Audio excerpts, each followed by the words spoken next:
बाबा जोगिया हो राम।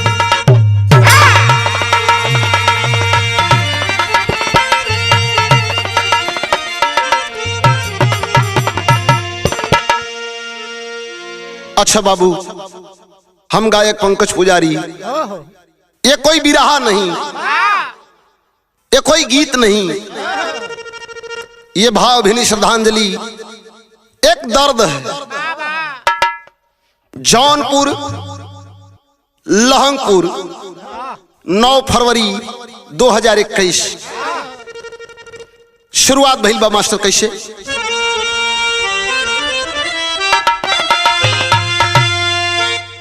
काल के गाल में दब गई जिंदगी, लाश में लाश बन करके वो रह गई।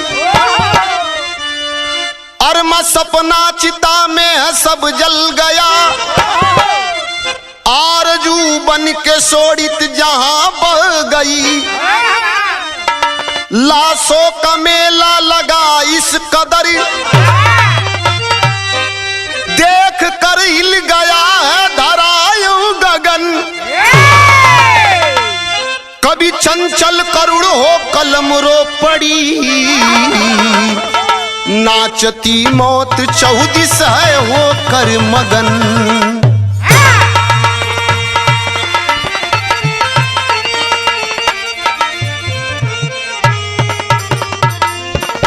बड़ा ही दर्दनाक, देश ही नहीं जहां तक ये खबर पहुंचा सभी लोग दुखी हैं। एक चित परिचित गजल व मास्टर।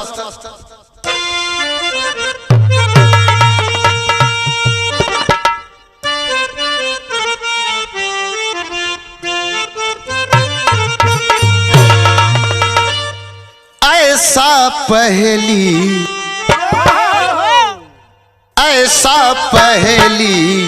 बार हुआ है,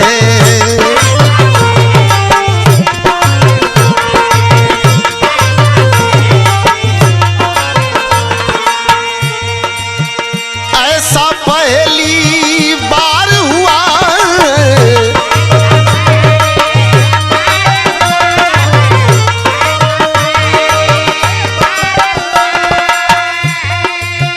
ऐसा पहली बार हुआ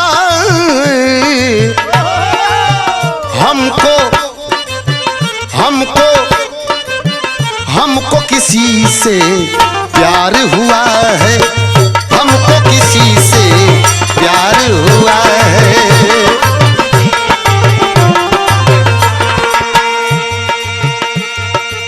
लेकिन कवि जी की कलम काली खतबा, घटना से संसार दुखी है।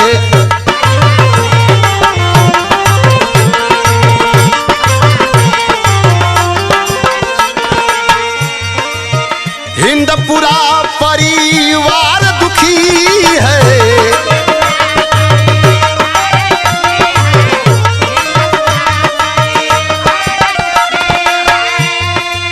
हिंदपुरा परिवार दुखी है। बेटी रोटी संग प्यार दुखी है, बेटी रोटी संग।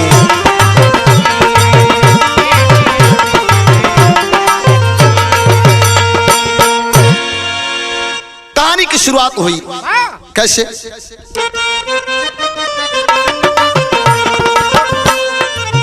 खुदा के घर से जबकि धरती पर आवाम चला, साथ में लेकर अपने मौत का पैगाम चला। सत्य क्या है? यही एक सत्य है कि मौत सबकी आती है, मगर अफसोस है बेवक्त गुजर जाती है। कहानी कहाँ की है, घटना कहाँ की है? घटना जौनपुर की सबके दिल को तोड़ दिया। कुछ परिवार को बर्बादी तरफ मोड़ दिया। सराय ख्वाजा जौनपुर की ये हकीकत से कलेजा कांप गया भारी इस मुसीबत से।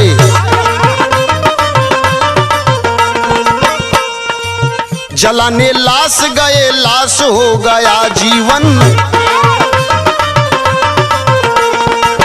जलाने लाश गए लाश हो गया जीवन, जलाने लाश गए लाश हो गया जीवन। काल महाकाल बन के राह में खड़े भगवन।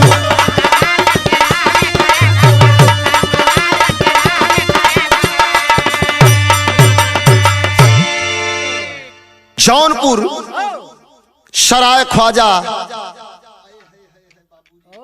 9 फरवरी 2021 धनदेई देवी जिनकी मौत 102 वर्ष पे।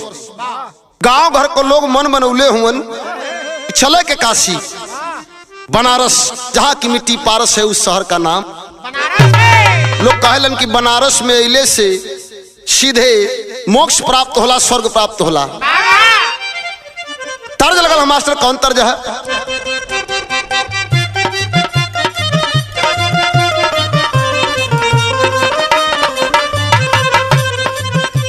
हमरो यारवा न भेजे नहीं हरवा, छछनत होई है परान, जान मोरा जो हत होई है।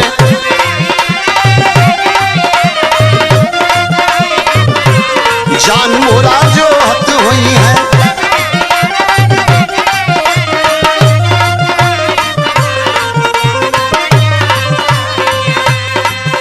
कि जान मोरा जो हत होई है, बैठ के सजिया बिहान, जान मोरा जो हत होई है।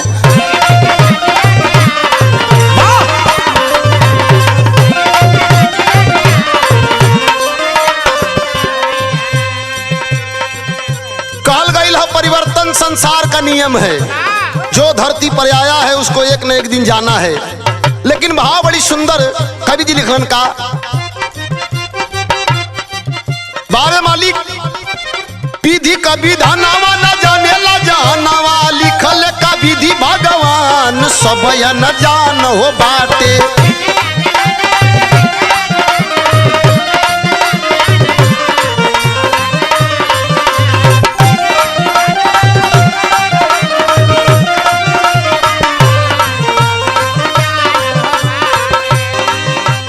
विधि का विधानावा न जाने ला जहानावा, लिखल का विधि भगवान सब न जान हो बारे। होई है का कब श्रीमान सब न जान हो बारे। होई है का कब श्रीमान।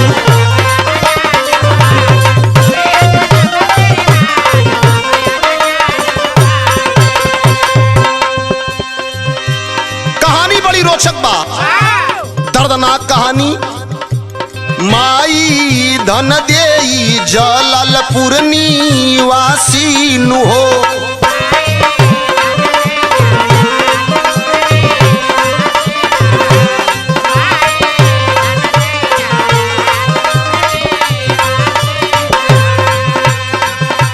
नौ फरवरी के भैली स्वर्गवासी नु हो।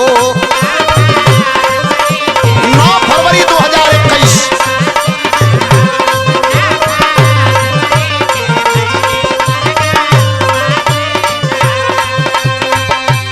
करे संस्कार अइला काशी दरम्या नवा, गहुआ के बूढ़ावा जवान सब न जान हो बाटे।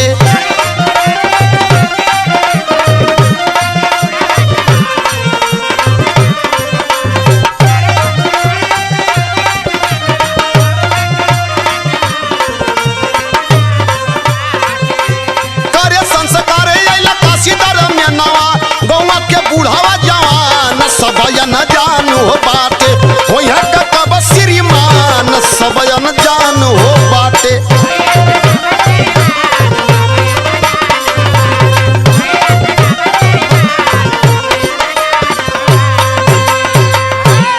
गांव के घर के हिताई नताई के लोग, क्षेत्र के लोग जलालपुर जौनपुर से काशी की तरफ चले हैं, काशी की ओर बढ़े हैं।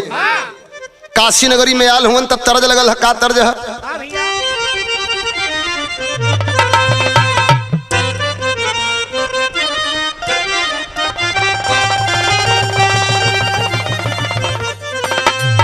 आए है प्रभु आप बसो वृंदावन में, प्रभु आप बसो वृंदावन में, मेरी उम्र गुजारी गई गोकुल में।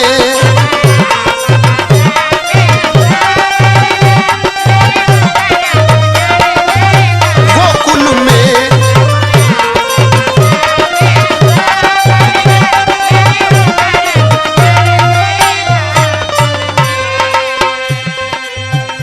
बारे भगवान एक लाश को फूकने, जलाने, अंतिम संस्कार करने लोग काशी आए और क्रियाक्रम करने के बाद वापस जौनपुर की ओर चले हैं।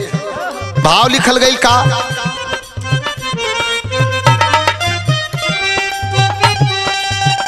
ये सत्य है, कहा गया है जो आया है उसको एक न एक दिन जाना है, लेकिन कोई खुशी से जाता है, कोई टाइम से जाता है।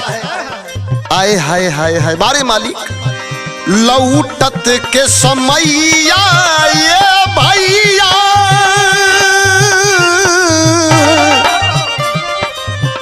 लौटत के समैया ए भैया, रैया में काल मेरा राइल बा।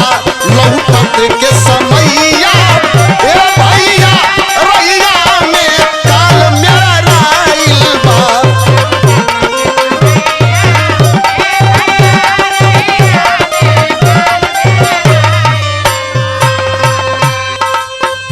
भोरावा में पिकअप में होके सवार सब लौंगपुर जब आइल बा। सब लौंगपुर जब आइल बा।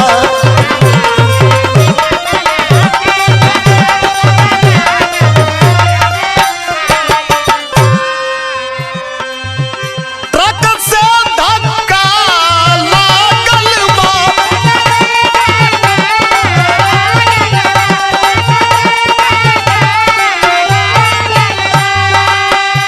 केहू मुअल केहू घायल बा।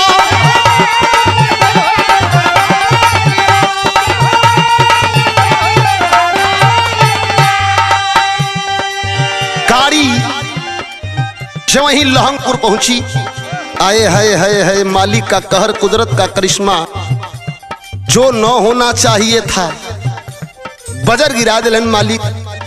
ट्रक में जाकर के पिकअप टक्कर हो गई। जब टक्कर भइल है ये बाबू, ओ भोर में केहू सुतल है, केहू घायल है, केहू ये दुनिया में नहीं है, नहीं केहू सगैया ये भैया। वहां का माहौल चेंज हो गया। एक लाश को फूंक करके जला करके लोग वापस जा रहे थे। आए हाय केहू नहीं तैया ये भैया, रहिया में काल मेरा राइल बा। केहू नहीं सहैया ए भैया, रहिया में काल मेरा राइल बा।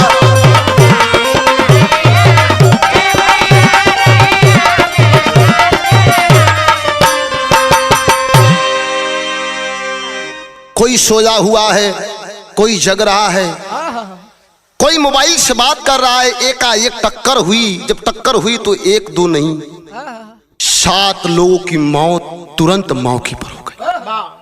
12 भगवान, ये कैसी लीला। न केहू उठावे वाला बा, न केहू पूछे वाला बा। 3:30 बजे भोर में लहंगपुर में टक्कर भइल है। भाव लगल आगे का भाव लगल है, तेरी का भाव लगल है।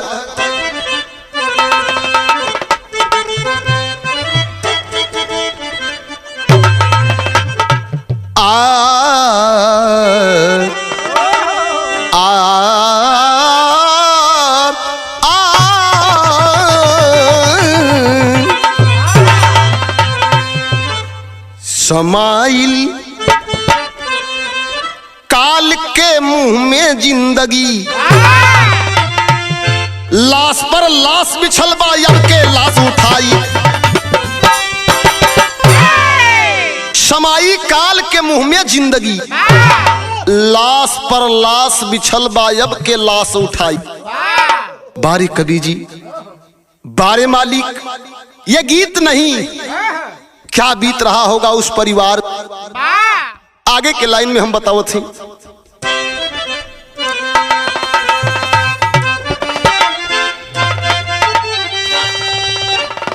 गजब का विधाना विधान राची दिगलहु ना चल मऊतिया ढाढाय मोरे बाबूजी।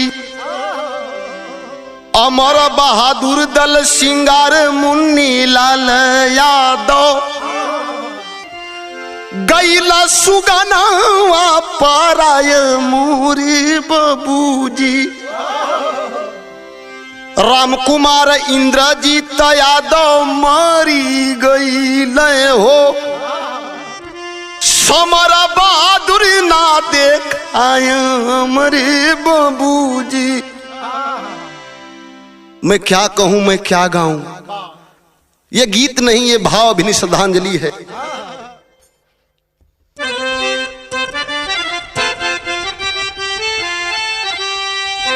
कमला कला साई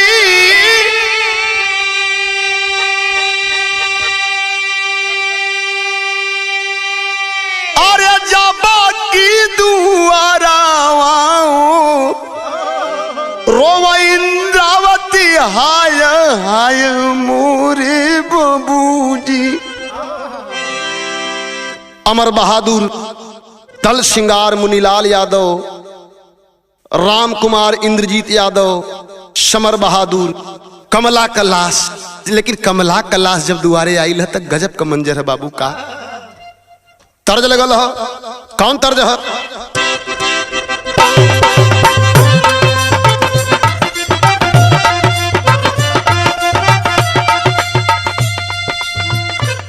जनी करा हो बलम तकरार ना तो हो जाई मजा बेकार।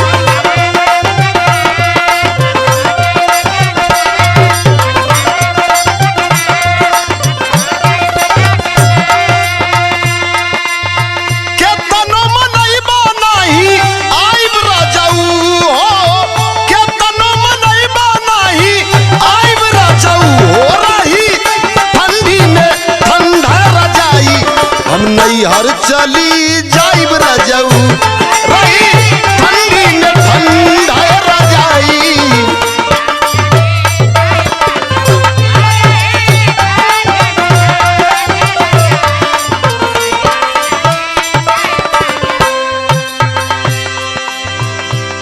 जिंदगी में भइल अनार हंसता खेलता परिवार क्षण में बिखर गया। जिंदगी में भइल अनार रोवली छतिया फार।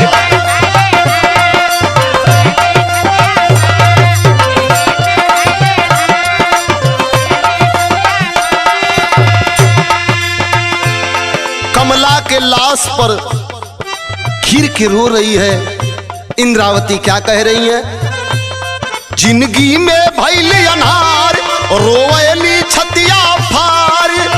बचवन काम का दुलाराई रजाऊ हो कैसे बिटिया का करब विदाई। दामे बतलाई रजाऊ हम विदाई।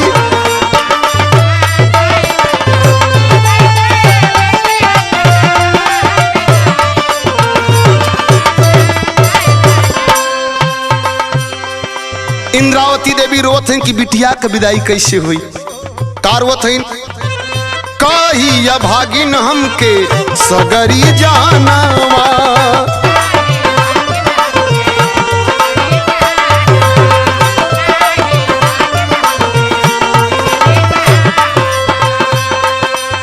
छूटल महावर कैसे खनकी कंगनवा। कैसे खनकी कंगनवा।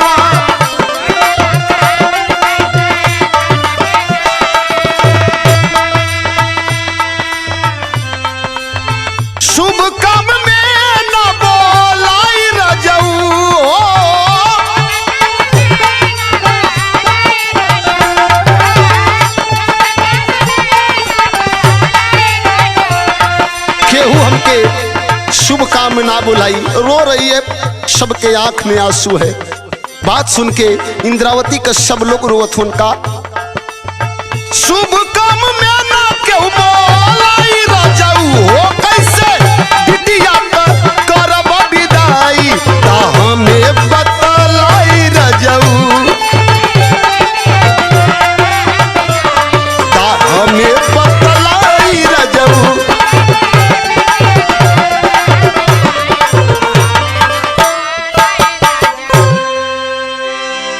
किसी के सर से पिता का हाथ उठ गया, किसी के मांग का सिंदूर मिट गया, कोई अनाथ हो गया, कोई बेसहारा हो गया। बारे भगवान ये कैसी तेरी लीला है। पापट का भाव लगल है।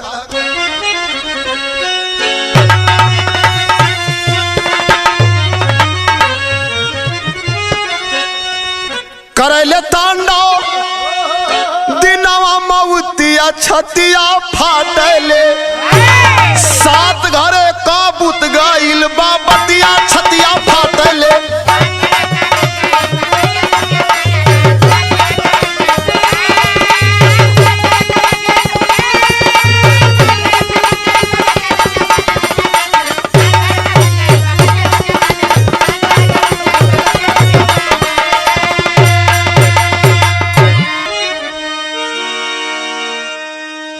पूरे गौवा में मची गयल कोहराम हो, सुन के दुखी तब भइली सागरी आवाम हो।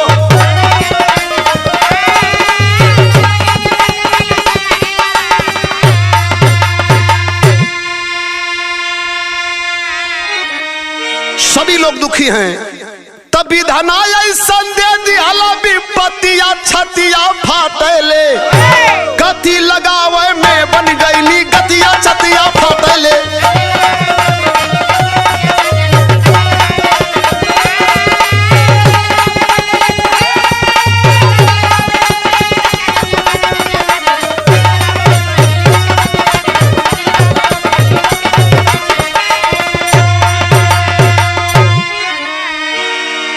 एक 102 वर्ष के दादी के गति लगावे में 7 जने के गति लगी।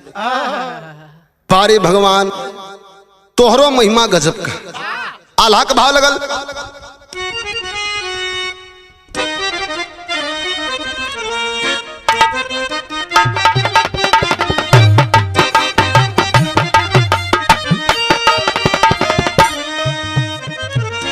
कबो भगवान ऐसन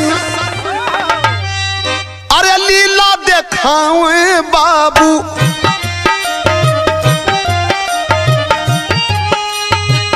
देख करके पाथर कोई जालई निशान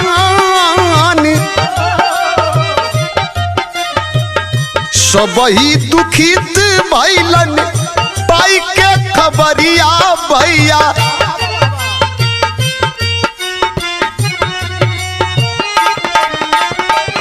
सभी लोग परेशान है, पूरा हिंदुस्तान परेशान है, जौनपुर उत्तर प्रदेश परेशान है, पूरा परिवार दुखी है। क्या सबही दुखित भइले पाई के खबरिया बाबू।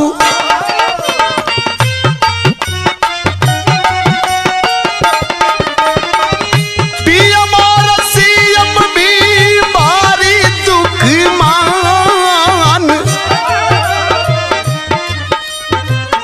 एक ही घटवा पजारल छगो चितवा भैया।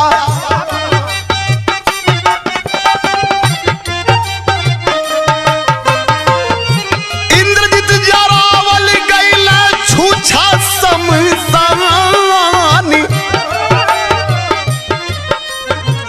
अफसर नेता मंत्री जुटी गइल समनवा बाबू।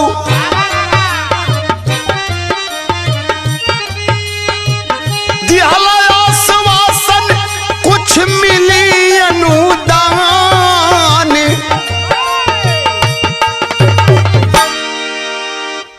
पीएम सीएम ने भी ट्वीट किया, फेसबुक के जरिए व्हाट्सएप के जरिए पूरे हिंदुस्तान में शोक की लहर दौड़ पड़ी। आखिरी भाव खड़ी में भाव लगल है का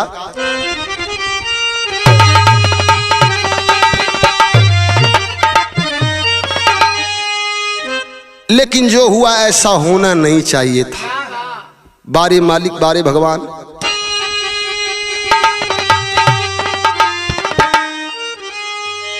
गजबा विधि का विधान बनावाला ये हरी, क्यों कयद जल में नेवरी या डूबावला ये हरी।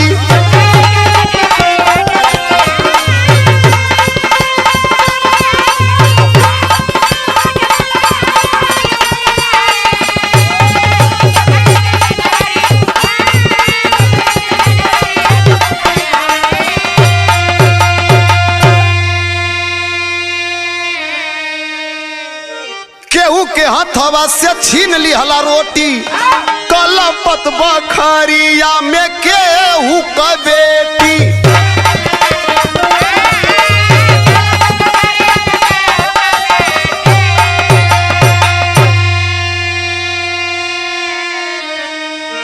सवाल कर रहे हैं लोग, कौने पाप का इस सजा सुना वाला ये हरी, क्यों कयद जल में नेवरी या डूबावला ये हरी।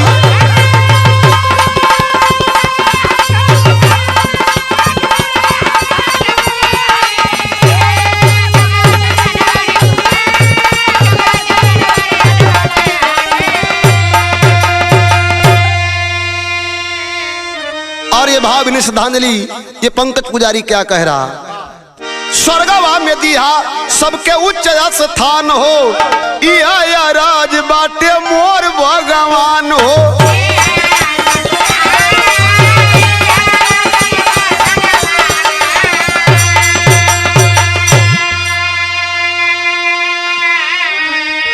गजबा मंजर मौत का देखा वाला ये हरी, क्यों कयल जल में नेवरी या डूबावला ये।